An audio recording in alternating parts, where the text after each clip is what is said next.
Hello बच्चों, मैं मोहन सिंह राजपूत आज की कक्षा में आपका स्वागत करता हूं।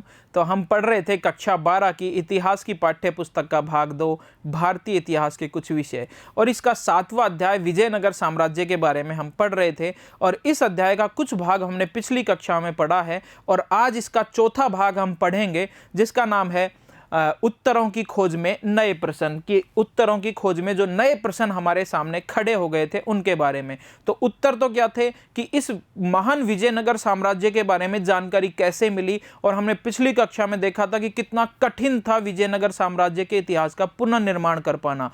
लेकिन जब हमने ये सब जान लिया विजयनगर साम्राज्य के इतिहास के बारे में, किस तरह वो भवन बनाए गए होंगे ये भी जाना, तो हमारे सामने कुछ और नए प्रश्न खड़े हो गए। नए प्रश्न ये थे कि सामान्य लोग क्या सोचते थे इन भव्य मंदिरों और महलों के बारे में, और सामान्य लोगों को क्या इनमें प्रवेश भी दिया जाता था या नहीं दिया जाता था। ये सारे प्रश्न हमारे सामने खड़े हो जाते हैं, जिनके उत्तर हमें अभी तक नहीं मिले हैं। तो यही हम पढ़ेंगे इस भाग के दौरान कि उत्तरों की खोज में जो नए प्रश्न हमारे सामने खड़े हो गए थे।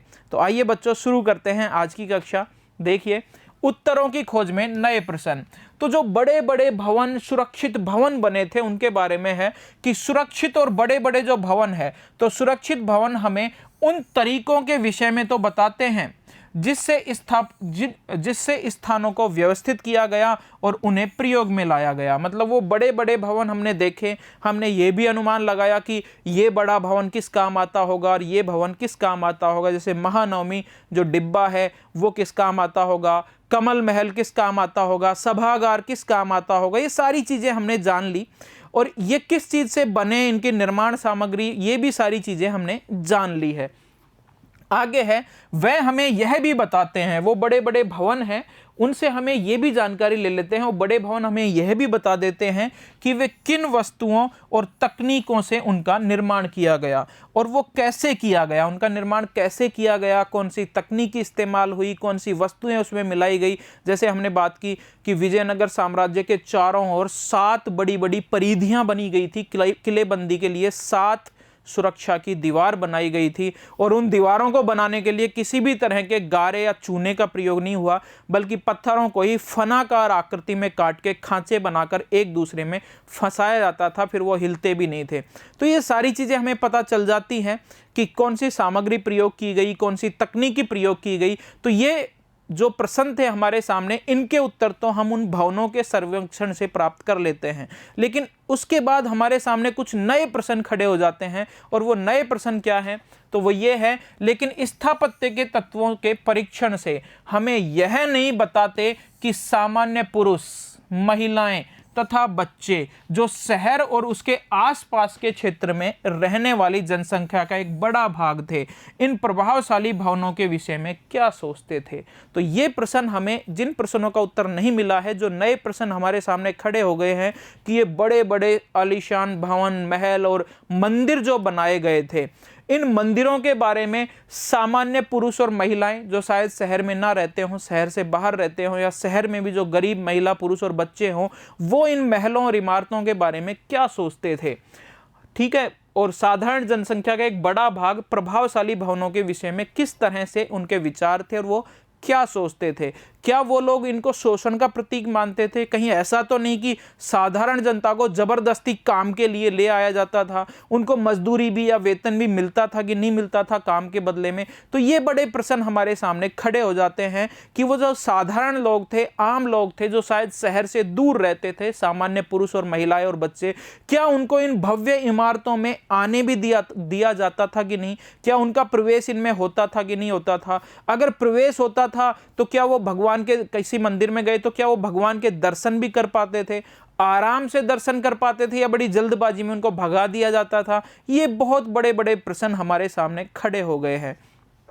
क्या उनकी शाही केंद्र, जो आम लोग थे जो शहर के बाहर की तरफ शायद रहते थे, तो क्या उनकी शाही केंद्र अथवा धार्मिक केंद्र के किसी भी भाग में पहुंच हो सकती थी अथवा नहीं? मतलब क्या वो भी राजकीय केंद्र और धार्मिक केंद्र में आ पाते थे घूमने फिरने या रहने, या फिर उनको दूर ही रखा जाता था, उनको इनमें प्रवेश करने की अनुमति नहीं होती थी? ये प्रश्न हमारे सामने खड़े हैं। वे लोग जिन्होंने इन विशाल परियोजनाओं पर कार्य किया था, कुछ वो भी साधारण लोग थे, गरीब मजदूर, और कारीगर वगैरह, जिन्होंने इन भवनों के निर्माण में अपना श्रम दिया था, अपना योगदान दिया था, इन उद्यमों के विषय में क्या सोचते थे? जो मिस्त्री या कारीगर, जो मजदूर होते थे, वो भी इन भवनों को देखकर क्या सोचते थे? कहीं ये उनके शोषण का प्रतीक तो नहीं थे? तो ये बड़े प्रश्न हमारे सामने हैं। जिनके लिए उन्होंने अपना श्रम दान दिया था, उनके बारे में वो साधारण लोग क्या सोचते थे? मजदूर और कारीगर लोग क्या उनके बारे में विचार थे, उन भवनों के बारे में उनके?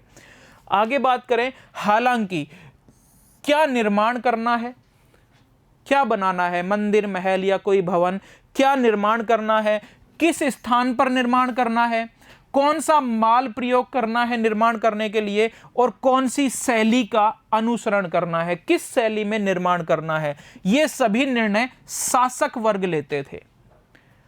जो वहां पर कारीगर या मजदूर होते थे वो ऐसे निर्णय नहीं ले सकते थे, शासक वर्ग ही ये सब निर्णय लेते थे कि किस तरह का भवन बनेगा, किस शैली में बनेगा, निर्माण कार्य किस तरह होगा, किस स्थान पर होगा, कौन सा माल प्रयोग किया जाएगा। ये सब निर्णय तो शासक वर्ग ही लेते थे।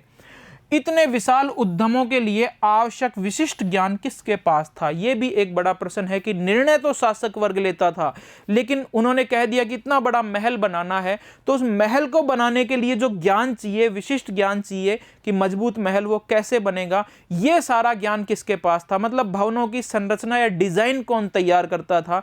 यह भी प्रश्न हमारे सामने है। भवनों के नक्शे कौन बनाता था? यह प्रश्न हमारे सामने है।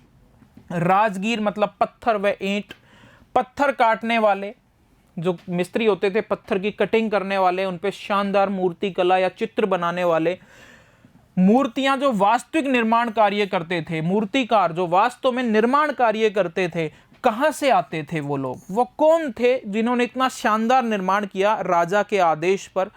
और कौन थे वो लोग, कहां से आए थे? क्या उन्हें युद्ध बंदी तो नहीं थे कि कहीं दूसरे क्षेत्र पे आक्रमण किया और बहुत सारे लोगों को गिरफ्तार किया और पकड़ लिया है? वो युद्ध बंदी तो नहीं थे और उनसे जबरदस्ती ये काम तो नहीं करवाते थे? क्या उनको इस काम के बदले में वेतन भी दिया जाता था? ये प्रश्न हमारे सामने हैं अभी। क्या उन्हें युद्ध के दौरान पड़ोसी क्षेत्रों से बंदी बनाकर लाया जाता था? ये भी प्रश्न है, पता नहीं, शायद बंदी बना के लाए, उन बंदियों से ही, जो बंदी बना के लाए उन बंदियों से ही शायद ये सारा काम करवाया जाता हो निशुल्क, उनको कोई वेतन भी ना मिलता हो। या हो सकता है कि कारीगर मजदूर आते हैं और उनको वेतन भी दिया जाता हो, कुछ हमें पता नहीं है अभी। उन्हें किस प्रकार से वेतन मिलते थे, मिलते भी थे या नहीं मिलते थे, या अनाज मिलता था या नगद मिलता था, कुछ हमें जानकारी नहीं है। ये प्रश्न है हमारे सामने जिनके उत्तर अभी बाकी है। निर्माण गतिविधियों का अधीक्षण कौन करता था? वो कौन अधिकारी होता था जो रोज आके देखता था कि निर्माण कार्य जो चल रहा है वो सही है कि नहीं है, नक्शे और डिजाइन के हिसाब से काम हो रहा है कि नहीं हो रहा है? वो निर्माण अधीक्षक कौन होता था? निर्माण के लिए कच्चा माल कैसे और कहां से लाया जाता था? इतने बड़े बड़े पत्थर और इतने कहां से लाते थे वो? किस प्रकार से इतने बड़े बड़े पत्थरों को लाया जाता था? ये ऐसे प्रश्न हैं जिनके उत्तर अभी बाकी हैं। ये कुछ ऐसे प्रश्न हैं जिनके उत्तर हम भवनों या उनके अवशेषों को देखने मात्र से नहीं लगा सकते। तो इन प्रश्नों के उत्तर हम उन भवनों को देखकर नहीं लगा सकते। हम ये जान सकते हैं कि कौन सी शैली प्रयोग किया गया है, कौन सा माल प्रयोग किया गया है, ये सब तो हम उन भवनों को देख के जान सकते हैं। लेकिन अभी हमने बात की उन प्रश्नों के उत्तर इन भवनों के निरीक्षण से और इन भवनों को देखकर हम नहीं जान सकते।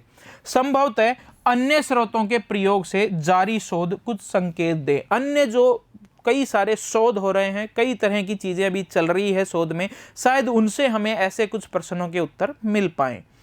आगे बात करें बच्चों, हम देखेंगे हमारी पाठ्य पुस्तक में जो काल रेखा दी हुई है उसके बारे में यहाँ पर देखेंगे। काल रेखा हर अध्याय के बाद दी हुई है। एक तरफ समय लिखा हुआ है और दूसरी तरफ इस समय कौन कौन सी मुख्य घटनाएं हो रही थी देश में उस बारे में है। तो सबसे पहले देखिए, लगभग 12वीं 13वीं शताब्दी की बात कर रहे हैं। 1200 से 1300 ईस्वी के बीच क्या चल रहा था? तो दिल्ली सल्तनत की स्थापना हो रही थी। दिल्ली सल्तनत की स्थापना दिल्ली में, हमने बात की थी पिछले अध्याय में कि तुर्की शासक यहाँ पर आए थे। उन्होंने 1191 और 1192 में हिंदू शासक जो पृथ्वीराज चौहान थे उनको हराया और फिर तुर्कों ने दिल्ली में अपनी सत्ता स्थापित की, और जो तुर्की और अफगान वंश जो वहां पर शासन करेंगे, तुर्की और अफगान मुसलमान, उस समय को कहते हैं दिल्ली सल्तनत का काल। तो दिल्ली सल्तनत की स्थापना कुतुबुद्दीन ऐबक के द्वारा की गई थी, कब? 1206 में। और ये दिल्ली सल्तनत का काल कब से कब तक रहा? 1200 और 1300 ईस्वी में दिल्ली सल्तनत स्थापित रही, दिल्ली में मुसलमानों का शासन रहा। फिर बात करें 13वीं 14वीं शताब्दी में, 1300 और 1400 ईस्वी में क्या चल रहा था? तो विजयनगर साम्राज्य की स्थापना भी इसी समय हुई थी। कब हुई थी? 1336 में हुई थी। बहमनी, विजयनगर साम्राज्य के पास ही एक बहमनी मुस्लिम साम्राज्य की भी स्थापना हुई थी। तो बहमनी साम्राज्य की स्थापना विजयनगर के पास ही कब हुई? 1347 ईस्वी में हुई। इसके अलावा जौनपुर, कश्मीर और मदुरई, इन क्षेत्रों में भी सल्तनत की सीमाओं का विस्तार हुआ था। कब? 13वीं 14वीं शताब्दी या 1300-1400 ईस्वी में जौनपुर, कश्मीर और मदुरई में भी सल्तनत की सीमाओं का विस्तार हो गया था। आगे बात करें 1400 और 1500 ईस्वी या 14वीं-15वीं शताब्दी, यहाँ पे क्या हो रहा है? उड़ीसा के गजपति राज्य की स्थापना। उड़ीसा में जो गजपति राज्य था, वहाँ के राजाओं को गजपति कहते थे, जैसे विजयनगर के राजाओं को राय कहते थे। तो उड़ीसा में गजपति राजाओं का शासन कब हुआ शुरू? 1435 में। गुजरात और उससे लगा हुआ जो मालवा क्षेत्र है की सल्तनतों की स्थापना भी इसी समय हुई। गुजरात और मालवा का जो क्षेत्र है वो भी दिल्ली सल्तनत के अधीन चला गया था। कब? 1400-1500 ईस्वी के दरमियान। अहमदाबाद, बीजापुर तथा बेरार सल्तनतों का उदय। अहमदाबाद एक नया राज्य बना जो कि मुस्लिम राज्य था। बीजापुर और बेरार भी नए सल्तनतों की यहाँ पर स्थापना हुई। नए मुस्लिम शासकों ने यहाँ पर अपने राज्य स्थापित किए थे। आगे बात करें कि 1500-1600 ईस्वी में क्या हो रहा था? 15वीं-16वीं शताब्दी में क्या चल रहा था भारतीय उपमहाद्वीप में? तो इस समय पुर्तगालियों द्वारा गोवा को जीत लिया गया था। हमने बात की थी कि पुर्तगाली 1498 में कालीकट पहुंचे थे। सबसे पहला पुर्तगाली यात्री जो आया था उसका नाम था वास्को डी गामा। फिर उन्होंने अपनी सत्ता यहाँ पर मजबूत करनी शुरू कर दी, अपनी जड़ें जमानी शुरू कर दी, और 1510 में पुर्तगालियों ने गोवा को जीत लिया और गोवा को अपने अधिकार में ले लिया था। इसके बाद करें कि बहमनी राज्य का विनाश। जो बहमनी राज्य यहाँ पे लिखा हुआ है, बहमनी राज्य की स्थापना 1347 में हुई, और बहमनी राज्य फिर खत्म कब हो गया? तो बहमनी राज्य का विनाश हो गया लगभग कब? 1500-1600 ईस्वी में। और गोलकोंडा की सल्तनत का उदय हुआ 1518 में। तो 1518 में बहमनी राज्य का तो विनाश हुआ और एक नया राज्य बना जिसका नाम है गोलकोंडा। वहां पर एक नया मुस्लिम राज्य बना। और बाबर द्वारा, जो मुगल शासक था बाबर, तो बाबर द्वारा मुगल साम्राज्य की स्थापना भारत में कब की गई? 1526 ईस्वी में। सल्तनत तो खत्म हो जाती है, दिल्ली सल्तनत को खत्म करके, लोधी वंश को खत्म करके मुगल वंश की स्थापना होती है 1526 में। और ये मुगल वंश की स्थापना किसके द्वारा की गई? बाबर के द्वारा की गई थी। आगे देखिए काल रेखा का दूसरा भाग, विजयनगर की खोज व संरक्षण की मुख्य घटनाएं। दूसरी काल रेखा है वो केवल विजयनगर साम्राज्य की मुख्य घटनाओं का वर्णन करती है। पहली काल रेखा पूरे भारतीय उपमहाद्वीप की मुख्य घटनाओं का वर्णन करती है। तो देखिए 1800 ईस्वी में क्या होता है? कॉलिन मैकेंजी जो ईस्ट इंडिया कंपनी के एक अधिकारी थे, उनके द्वारा विजयनगर की यात्रा की जाती है। कॉलिन मैकेंजी द्वारा। विजयनगर तो उजड़ चुका था, लेकिन विजयनगर के जो अवशेष थे उस क्षेत्र की इन्होंने यात्रा की। 1856 में क्या होता है? अलेक्जेंडर ग्रीनिलो ने हम्पी के पुरातात्विक अवशेषों के पहले विस्तृत चित्र बनाए। तो जो हम्पी जो खंडर थे, वो क्षेत्र था, उसका सर्वेक्षण करके पहला मानचित्र किसके द्वारा बनाया गया था? अलेक्जेंडर ग्रीनिलो के द्वारा बनाया गया था। कब? 1856 में। फिर बात है 1876 में क्या हुआ? पूरा स्थल की मंदिर की दीवारों के अभिलेखों को J.F. फ्लिट द्वारा प्रलेखन किया गया। जो वहां पर जो पूरा स्थल मिले हैं, खंडर मिले हैं, उनकी दीवारों पर कई सारे अभिलेख हमें लिखे हुए मिले हैं। उन अभिलेखों को समझना और उनको दोबारा से लिखना, ये काम शुरू होता है कब? 1876 में। ये किसने किया?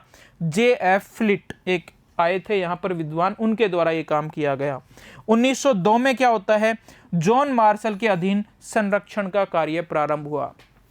भारतीय पुरातत्व और सर्वेक्षण विभाग के अध्यक्ष थे जॉन मार्शल इस समय, और उनके द्वारा इस क्षेत्र को, जो हम्पी जो क्षेत्र जहां पे पहले विजयनगर साम्राज्य की राजधानी थी, उसका संरक्षण शुरू हुआ। उसे ज़्यादा नुकसान ना हो और ज़्यादा वहां पर खंडर ना हो, जैसे भवन है वैसे के वैसे रहें, इसलिए उसको संरक्षित क्षेत्र घोषित किया गया। आगे है 1986, हम्पी को यूनेस्को द्वारा विश्व पुरा स्थल घोषित किया गया। तो यूनेस्को जो एक संस्था है उसने विश्व धरोहर सूची में शामिल कर लिया हम्पी जो क्षेत्र है उसको, कब? 1986 में। ठीक है बच्चों, उम्मीद है आज की कक्षा आपको पसंद आई होगी, अच्छे से समझ आई होगी। अब हम अगले कक्षा में इसी अध्याय से संबंधित प्रश्न उत्तरों को हल करेंगे। धन्यवाद।